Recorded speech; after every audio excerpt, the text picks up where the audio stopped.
ताल्लुक़ कैलाश से है। मेरा नाम बादशाह खान है। पहले वो दूध लेते, ये अंगूर जो है इनको वो साफ़ करते, फिर हाथ से वो करते हैं, वो करके फिर ये हम साफ़ करते हैं इससे।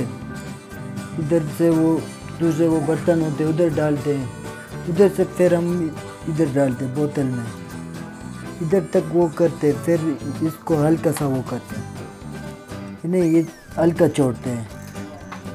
ये हम ये पैक करके रखते हैं हम, ये 3 साल 4 साल जितना पुराना हो अच्छा होता है। ये सब फेस्टिवल होते हैं हमारे, वो साल में 3 दफ़ा वो फेस्टिवल होते हैं। चौमोस कहते हैं हम, एक उचाल, एक वो होते हैं जोशी कहते हैं। हम 3 फेस्टिवल में वो इस्तेमाल करते हैं। हम बच्चे बड़े सारे वो मिलके वो पीते हैं।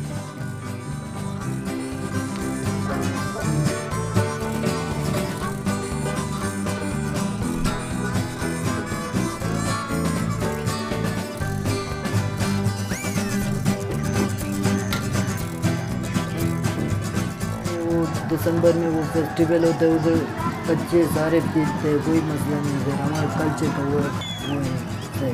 ये इधर कोई केमिकल नहीं होता है, ये बिल्कुल प्योर वो बनाते हैं सर। इसको जूस, इधर खाली जूस वो ग्रेप का वो जूस होता है, वो रख के हम वो करते हैं। वो 1.5 लीटर बोतल जो है ये होता है 1500 से स्टार्ट होता है 3000 3500 तक। जितना पुराना हो चीज़ उतना महंगा होता है सर। इसको हम कैलाशी ज़ुबान में इसको बोलते डा बोलते हैं, जो ससलाली है वो गोठोक बोलते हैं इसको। हम तो इसको डा बोलते हैं। वो कोई भी टूरिस्ट आते हैं वो वाइन इसको